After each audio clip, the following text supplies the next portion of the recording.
courts to come in and say, well, no, you're a religious organization, but you must hire these kind of people. It's like, well, who's to say? This is a church autonomy issue. It's the right of these religious organizations to choose what are the basic religious principles and religious beliefs and practices that we require to have a coherent, mission-aligned workforce. This is a church autonomy issue. So I'm very interested in that. I think it holds, and I think it could really do a lot to get us beyond the who is a minister question and just say, like, no, these kinds of hiring decisions based on religious beliefs, this is a church autonomy question. Secular laws can't overrule this core ability of religious organizations to define who they are and what unites their staff. Welcome to the Napa Legal Podcast. I'm Frank DeVito, Senior Counsel and Director of Content at Napa Legal. And I'm Alexa Kawlewski, a recent graduate of Notre Dame Law School.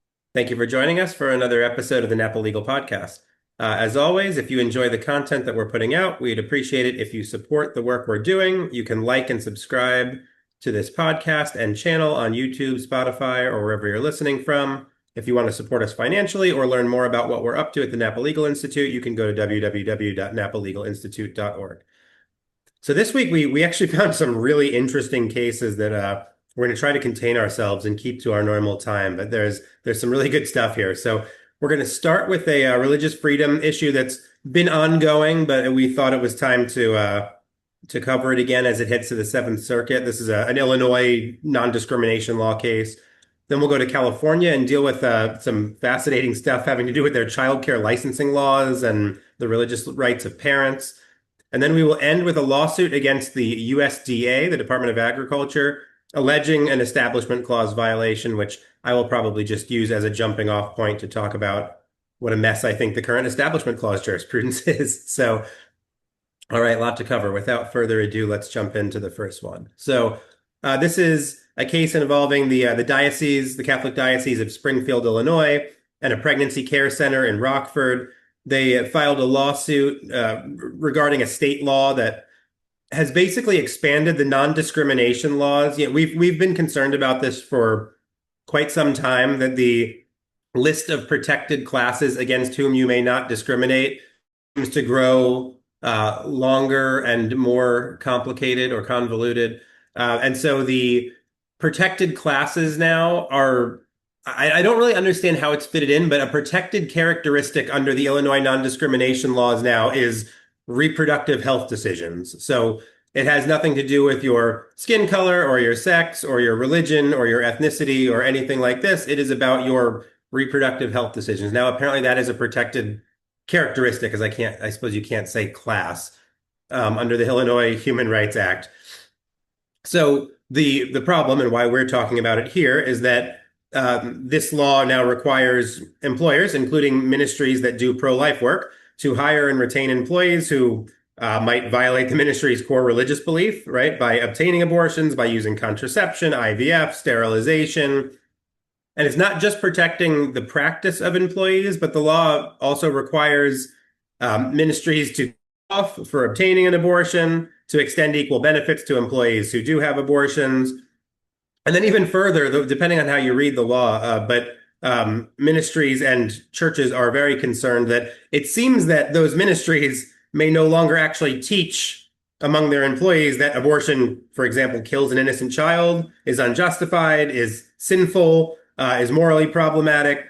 These messages apparently create a risk of a hostile work environment for this protected characteristic of people who have or support abortion, I guess. I don't mean to be flippant, but it's so crazy compared to the original, race and sex and religion non-discrimination laws that we started with several decades ago.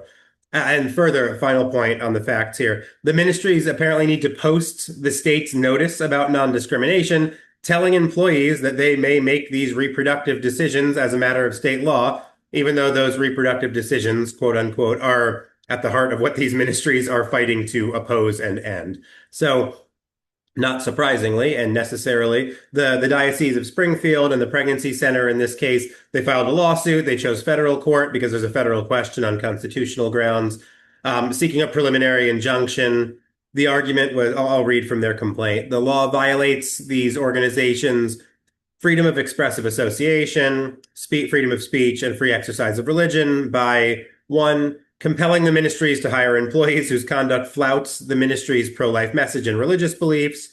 2, censoring the ministry's expression based on its content and viewpoint and compelling the ministry's speech. And 3, forcing the ministries to violate their sincerely held religious beliefs with restrictions that are not neutral nor generally applicable. So I think it's pretty straightforward. So I just want to highlight a couple of things.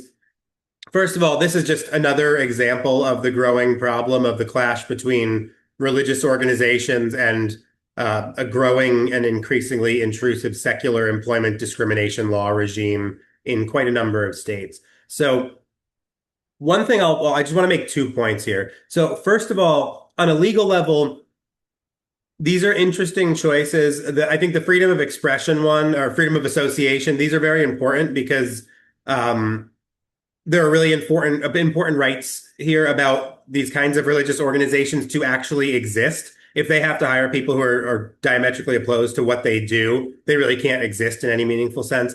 I'll get to that in a minute, but obviously, like the usual expected free speech, free exercise claims. But I'm interested to see if, maybe not in this case, but going forward, if we'll see more advocates or circuits adopting the argument from Union Gospel Mission of Yakima, that case that came out in the Ninth Circuit a few months ago, which used the church autonomy doctrine to protect religious organizations case. So quick refresher to the listeners who might not remember. There's this ongoing fight, right? Because if an employee is a minister, then you can get around these employment discrimination cases, right? So to the extent that like pro-life pregnancy centers in Illinois have employees who perform vital religious functions and can qualify as ministers under U.S. constitutional law, then the ministerial exception applies and these non-discrimination laws can't apply to them. But the perpetual problem is who's a minister. We have some guidelines from subsequent cases after Our Lady of Guadalupe, but we don't really know, right? What is a vital religious duty? We have some clue. Who is this going to be applied? It's clearly not infinite. There are going to be some employees who are not ministers. And the point that Judge Bumate made in that Ninth Circuit case, which is really interesting, is listen, to the decision of who performs vital religious duties, but further, what uniting beliefs, practices, what do we need from all of our coherent religious organization?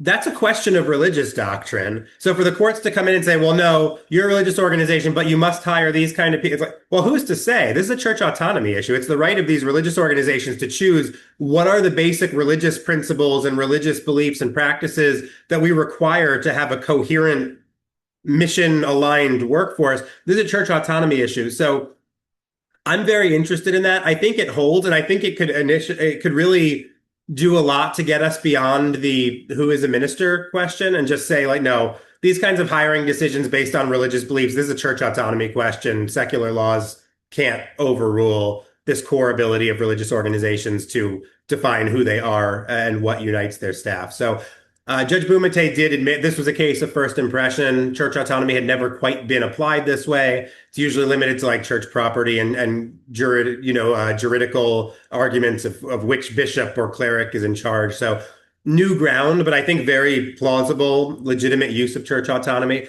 I'd like to see it applied more aggressively in other circuits and other cases to see if this will hold. And I'd eventually like to see it go up to the Supreme Court.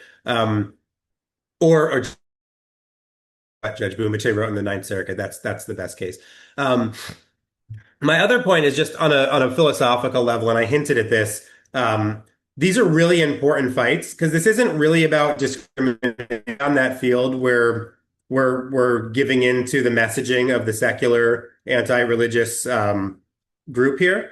So I think when we're talking about religious organizations in cases like this, forcing them to hire people who are not only not aligned, but who in this case actively oppose their core religious beliefs and purposes.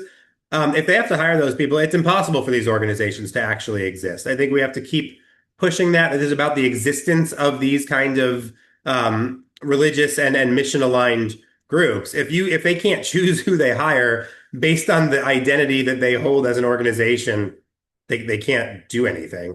So I think it's important to reframe this conversation away from discrimination and toward coherent religious identity, freedom to associate with aligned people and organizations. And I think the whole, well, what if the shoe is on the other foot kind of argument, I'm still fine with it. Like personally, I would never expect that if I put in an application to be an attorney at like Americans United for the separation of church, they would effectively discriminate against me for my Catholic beliefs and would certainly not hire me. I'm fine with that, right? This is how not only religious organizations, but private associations in general, political groups, philosophical groups, advocacy organizations, this is how they work.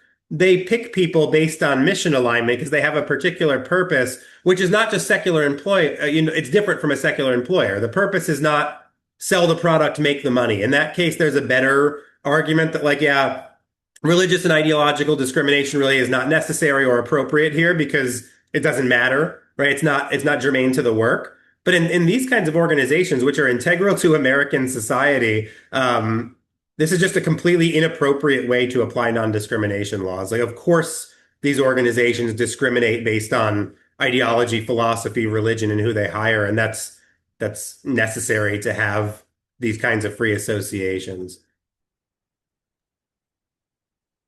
And I'll I'll take a just breath. double down and say you've already highlighted this, but it further draws out the fact that these are not neutral.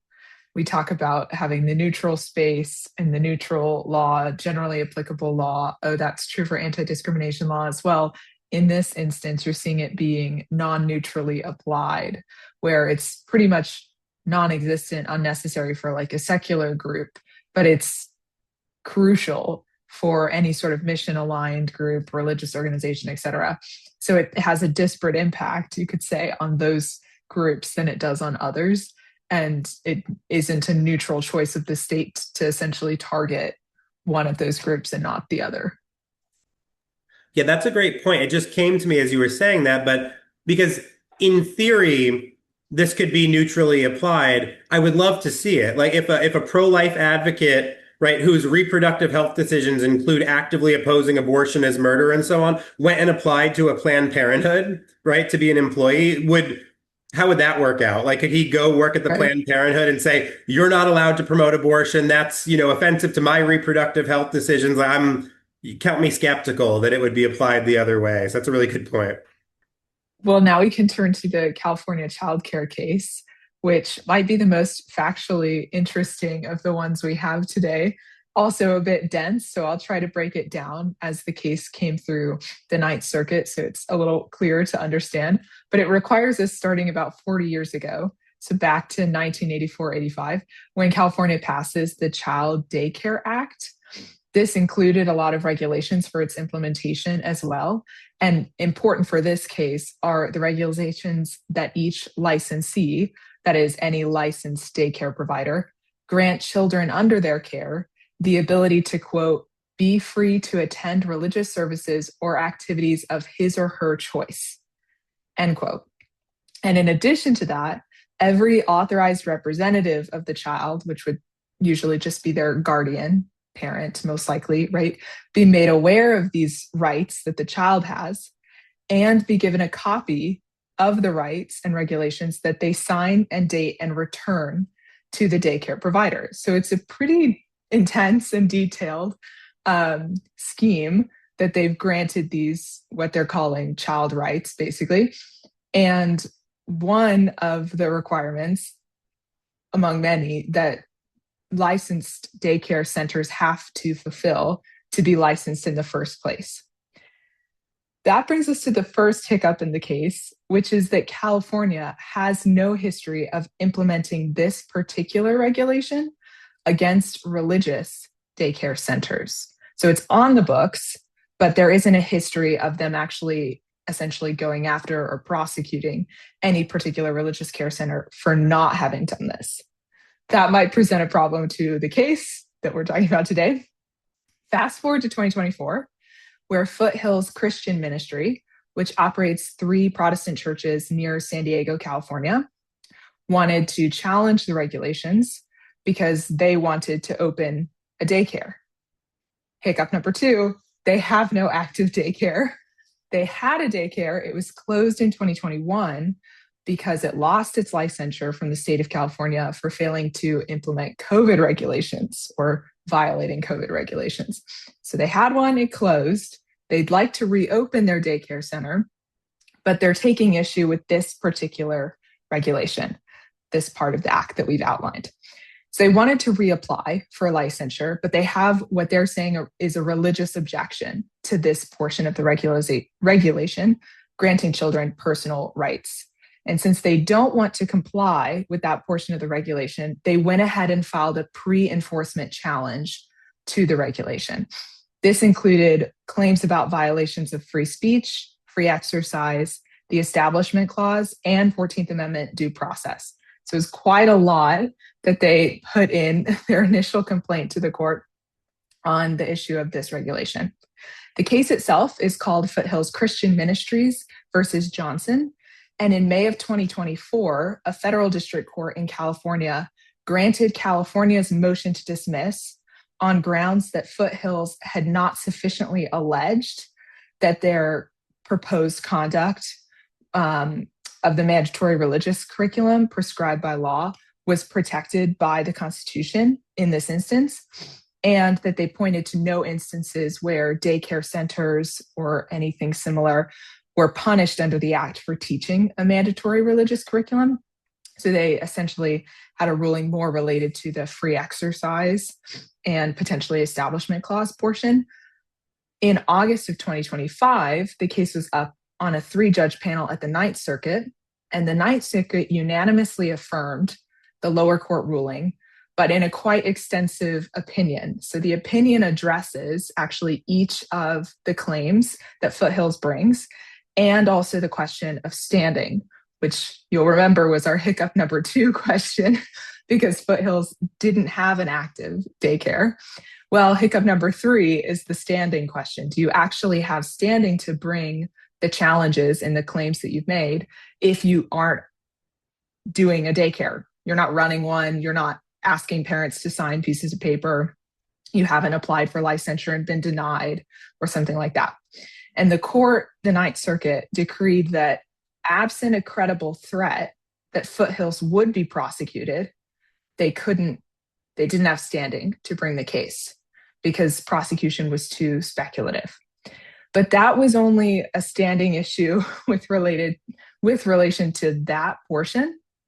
They actually said that on each of the subsequent claims, the free exercise claim, Establishment Clause claim, et cetera, if they could prove certain facts alleged, right, then they would have standing to bring those claims. So it's a bit confusing, not to get too into the weeds, but that's why the court addresses each of the subsequent merits questions, even though they've said as a threshold matter in this particular situation, you didn't have the standing for the first issue. So a bit confusing, but they do address the later ones. That could potentially be one of the reasons that the Supreme Court in 2026, just a week or 2 ago, denied their appeal, was because it might be a difficult question of standing, and the court may choose to not address the case because they wouldn't want to get bogged down in the weeds of a standing question if they really think the meat and potatoes of the case is a religious free exercise or Establishment Clause issue, but they would potentially have to address the standing issue in order to get there. So that's more speculative, but it's potentially one reason that SCOTUS denied their appeal. But let's talk a little bit more about the other claims that Foothills brings. So the first is a free exercise claim. This one, the Ninth Circuit rejects. Why? Because they said there are other comparable secular child daycare operations. They list, for example, the YMCA and Boy Scouts, that the statute doesn't favor. So it's generally applicable to all of these groups. And these groups in particular are offering what they're calling recreational rather than child daycare programs. So the regulation survives because it's a neutral, generally applicable regulation related to California's interest in protecting child safety, basically. So they're saying you have categorically distinct organizations and entities here. The YMCA, Boy Scouts, et cetera, and the child daycare center that a Foothills or like similarly situated church would implement. Okay, third, you have an Establishment Clause claim, also rejected by the Ninth Circuit. Why? Because the state treats these secular organizations based on the nature of their programming, not on the nature of their religious affiliation. Similar argument to the free exercise claim. They're essentially saying what you're doing is basically just a kind of programming, and it's not really related to a direct religious activity. Is the nature of the programming really that different? Isn't it all just a kind of care? It probably depends on the level of generality at which you look at the type of daycare service or how you're categorizing daycare service. But that's an interesting question that the court leaves right there. The fourth claim that the Foothills Church brings is a compelled speech claim. So that's their free speech portion. The Ninth Circuit says this one also fails. Why? Because the notice requirement only mandated disclosure of like factual information. You have to give them the form, they have to sign the form, they have to return the form. It's just an uncontroversial statement about what the law is. And that's also related to California's interest in child welfare. And it's not really, again, related to your specific religious practice. The fifth claim was the due process claim, which they also said, shockingly, failed. Why? Because the court didn't see the regulation as imposing any kind of unconstitutional issue on the Christian church. They said by having it waive various constitutional rights. So there's not really, to the Ninth Circuit's opinion here, any constitutional rights being waived, whether it's First Amendment, religion or speech, or the 14th Amendment due process issue in this case. So pack all of that together. SCOTUS denies rehearing of the case just a couple weeks ago. This, as I mentioned, could be because of the standing issue, but standing is not one of the three questions that the church posed to SCOTUS. So when you appeal, you present certain questions for the court to consider. They presented three questions. One was on a violation of the First Amendment under compelled speech. One was on whether the religious services provision with that spiritual advisor notice was a violation of free exercise. And the last was whether the act is generally applicable. None of them were directly a standing question, even if, of course, standing would be involved in the questions in the first place. So that's our general factual and procedural background to this case. As you can see, there's a lot going on here, a lot packed into the case. A few things that I'd like to draw out are the first being the regulation itself. Of course, regulation is passed in 1985, and according to the record, there is not a history or an instance of California actually implementing it against particularly a church or a religious organization that operates a daycare. But you can still ask whether it even makes sense that this kind of regulation is on the books, even if you kept the whole childcare, child rights portion. If you just removed this one portion of the child rights section, the regulation could still stand on its own. And this one portion doesn't seem to make a lot of sense. Why would parents send their children to a daycare where there were substantial differences in religious beliefs?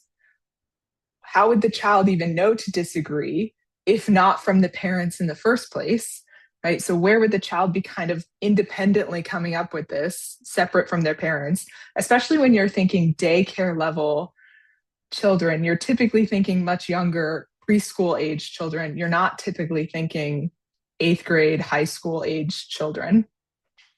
And I think that really draws out that it's more of a parental rights issue in this case and less of what California seems to be calling a child's rights issue, even though it's directly, of course, related in their section to child's rights. It's really parental rights that are being taken here, and they're trying to grant something to children that might not intellectually make any sense because the child would never choose to exercise it or would be kind of incapable of exercising it or confused if they tried to exercise it in some way. So there's a question of whether it even makes sense, but it's certainly maybe a parental rights issue more than a child rights issue. And then you also have an interesting legal question about whether or not they have a stronger argument on the compelled speech portion or on the religious free exercise / potentially establishment portion of their claims. One might be easier than the other to assert. You might say the compelled speech one is potentially easier if you can relate the providing and signing of the notice directly to religious belief. But you might also say, well, free exercise is a bit easier because you can say that the regulation itself conflicts with your religious beliefs on the rights of children or something in that nature. It would be a bit confusing, I think, to articulate in full. And that's potentially why the church has struggled here.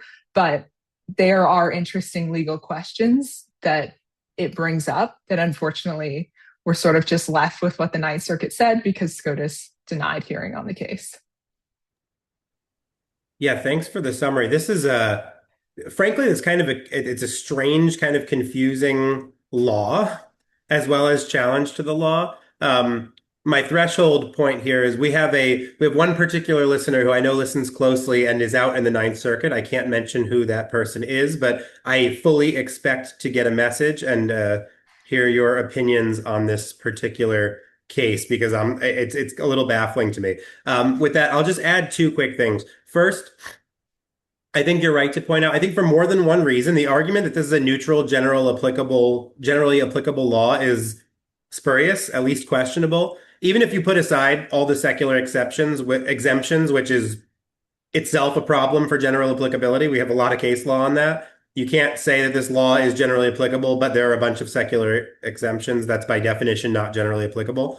But even that aside, there's this like, I have a gut problem with this being generally applicable because secular organizations that run a daycare, they don't have religious programs. So it just doesn't apply to them practically. Saying that, well, children in all daycare programs, secular or religious, have the same freedom to participate in any religious program they want. It doesn't really make sense. Like if you're going to the YMCA, there's no religious program to choose from. So you're, I think, only talking about religious daycares. And so it's not generally applicable. We'll put that aside. But my other thought is that I think these arguments that there is no credible threat to the religious organization because the law has never been enforced in this way against a religious organization, it's a real problem. We saw this before I believe it was in Michigan in Sacred Heart v. Nestle a couple years ago. But I find that really unconvincing. It's one thing if the problem is standing, if this particular group like doesn't actually have a daycare, or this is kind of not the best case to bring it forward, fine. But simply saying, well, the law won't be enforced against religious orgs. We've never done it before. Like that's not what this is intended to do. Okay, if that's the reality, enact a religious exemption and make it clear that it doesn't apply to religious daycare programs that have a religious instruction course. But just saying we've never enforced this before is certainly not an adequate protection to say like there's no credible threat. We've never done this before. The law is on the books. Yeah, I think I'll leave it there. Like I said, I'm just baffled by how this would even apply. Like in what situation does somebody send their kid to a daycare program that has like a menu of there's an Islamic course and a Catholic course and a Protestant course, and the 4-year-old can choose by his own, free decision which religious program he wants. Like, well, I don't really, I have to say, I don't really have my head around what this is even for, to be honest. Which is probably part of why it hasn't been enforced.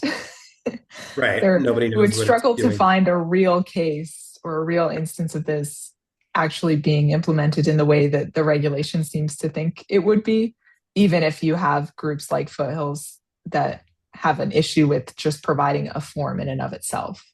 Yeah. Yeah, well, unfortunately, we won't get a resolution with this, but I'm very curious if anybody has any information about the origins or the actual purpose of this regulation. I would love to hear from you.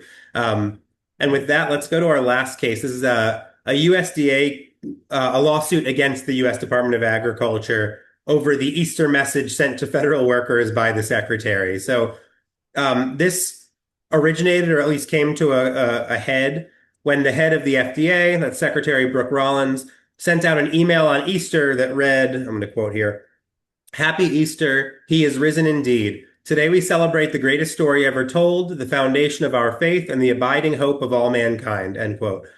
So apparently this caused some workers to feel unwelcome, to feel like they had to believe her version, Rollins' version of Christianity, to be included at the USDA. That's the allegation. I don't know how that's taken from the message, but I wanted to highlight this because it's, well, a friend of mine who works in the federal government alerted me to this trend of these lawsuits there, and I wanted to just use this as a jumping off point to talk about this issue. So there have been several of these lawsuits. They're kind of similar in kind. They've been increasing in frequency since this Trump administration came back into office, where basically a government agency or a leader says or does things that are maybe Christian, sends an Easter message, mentions Jesus, posts the Ten Commandments in public. Think of the Fifth Circuit cases going on right now, or just generally theistic, right? Says a prayer that invokes God. Then someone's uncomfortable and sues, alleging an Establishment Clause violation. So that's how these tend to go. I think the details of this particular lawsuit are kind of interesting in that the alleged offense, which was basically sending out a religious greeting to employees, and often just framing issues in religious and often Christian terms in general. To me, these offenses seem quite mild, and I'll get to how I think that squares with the Establishment Clause in a minute. But the complaint in this case says something that I find so backwards that I wanted to quote it. The complaint says this type of behavior, right? What the secretary did by sending an Easter message is, quote, exactly the sort of government-sponsored religious coercion, religious sermonizing, and denominational preference that the Establishment Clause prohibits, end quote. So the reason I wanted to highlight that sentence is to spend a minute discussing how wrong that frame of mind is. So the complaints in this case against the USDA and others like it, again, including the Ten Commandment cases in the Fifth Circuit, these are not in any way the sort of government-sponsored coercion or denominational preference that the Establishment Clause prohibits, not even close. So I want to back up a little bit. I'm going to draw from Michael McConnell's work on the Establishment Clause, who I think a lot of people are familiar with, especially because I believe it was Judge Duncan's recent opinion in the Fifth Circuit on the Ten Commandments case. He draws from these in particular. I think it's a good summary of what the Establishment Clause meant before the modern era when everything went insane and people started using the Establishment Clause to reject like any kind of public religious behavior. So the original meaning, I think he establishes the factors pretty nicely. What we're looking for to determine whether a government action actually violates the Establishment Clause are primarily a few things. Government control over a church, right? So state interference in doctrine, governance, personnel, things like that of a religious organization. Compulsory religious exercise. So, mandatory attendance or participation in a specific religious practice with penalties for refusing. Financial support of a church or religious org. So government taxation or the preferential allocation of funds to a particular church or denomination. Prohibitions on dissenting worship. This is a big one, right? If there are legal restrictions or punishments for those who practice faiths other than the preferred denomination. Restriction of political participation, right? Bans on holding public office for citizens who don't belong to the preferred denomination. And then use of church institutions for civil functions, which is obviously not going on here. So frankly, just none of this is what's happening here at all, right? By issuing an Easter message that is Christian in its tone, the government is not controlling church. It's not controlling worship. There's no compulsory religious exercise. There's no funding of a particular denomination to the exclusion of others. There's no prohibiting or punishing nonconforming worship. Just none of the things that you would look for to see, is the government establishing a church? None of that's happening here, period.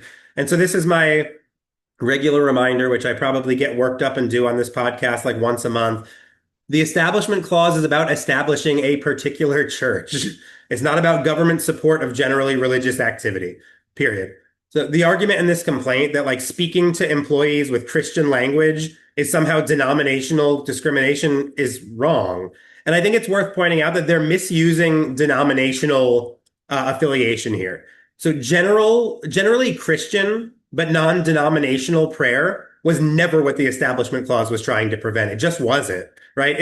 If Secretary Rollins had said, we're all going to pray this Methodist prayer together as a group for Easter, we must do this together, or, we have this required Catholic Mass that we're all going to for Easter week, you all have to attend as employees of USDA. All right, then we have a denominational establishment issue. You're establishing a church, the Catholic Church, the Methodist Church, whatever. But the founders prayed at government functions and they prayed with Christian language. They used Christian language in their speeches. and messaging, right? See like everything Abraham Lincoln ever said in public, right? Unless one denomination or one particular church is being favored and forced on people by the government, it's just not an Establishment Clause issue. That's not what the Establishment Clause is. People might not like religious language or religious practice by government officials, but that's not an establishment of religion. So I don't know. I want to give the benefit of the doubt and say like we've muddled this for 80 years, and maybe modern opponents of religion in the public square don't really understand that theism or Christianity, that those are not denominations. They're not establishments of a church in the sense that the founders meant when discussing established churches. Maybe they just don't know that. I don't know. But I thought I'd use this as a reminder that that's just not what establishment of a church or a religion means. Like Christianity is not a denomination. And the founders were quite comfortable with public displays of Christianity by the government. There are a million historical examples. I don't think you'll find anything that conflicts with that in the history of the early United States. So I'm kind of hopeful that with the Ten Commandments cases going up from the Fifth Circuit, the time is hopefully ripe for the Supreme Court to weigh in and maybe start to take back a more reined in, appropriate Establishment Clause jurisprudence. So hopefully opponents of religion can like stop having the ability to wield the Establishment Clause every time somebody does something vaguely religious in the public square. It really is a linguistic issue with the conflation of establishment or establishment clause and separation of church and state, Yeah. which I think in the general mind and even in the general legal mind, people think of as the same thing. But to your point, it's not exactly a one for one. Well, establishment clause means complete separation of church and state. That's not the history of the establishment clause. It's not the intent. It's not even the language of the clause itself. So you can't think of the two of them as being the same. But now we have a lot of modern organizations or groups and a lot of individuals who might be, for example, working at the USDA or in various government offices that see any sort of religious display and think, this is a problem because I'm expecting complete separation between church and state. And this is the state saying something about church. Well, maybe, right? They're really saying something general about religion, but they'll say, well, you're saying something about church or a church, and that's a problem. And that's legally speaking, not true. Yeah, that's a great point. And, I think it's worth reminding people that as much as the secular agenda likes to use the wall of separation between church and state from right Jefferson's letter to the Danbury Baptists to try to keep religion out of state functions or activities, even Jefferson acknowledged in that letter that he was mostly talking about the opposite, that this wall of separation was more about keeping the government from interfering in the activities of churches than to keep religion from being involved in government activity. So I think sometimes we kind of get this backwards. This is not about keeping religion out of the government so much as it's about keeping the government out of religion, and they're not the same thing. All right. Well, with that action-packed 40 minutes or so, I think we'll wrap up here. So thank you for joining us. Again, check out what we're doing at our website, napalegalinstitute.org. Like and subscribe wherever you're listening from. We always appreciate your support and generosity. And if you have any comments, thoughts, anything you want to share, you can always reach us. You can email me if you don't have my email address. You can go to the info account, info@napalegalinstitute.org, and tell us what you think. So with that, we hope you'll join us again next week as we continue to highlight and discuss the most important ongoing legal issues affecting religious liberty, and particularly the work of faith-based nonprofit organizations. We'll talk to you next week. Thanks for joining us, and God bless you all.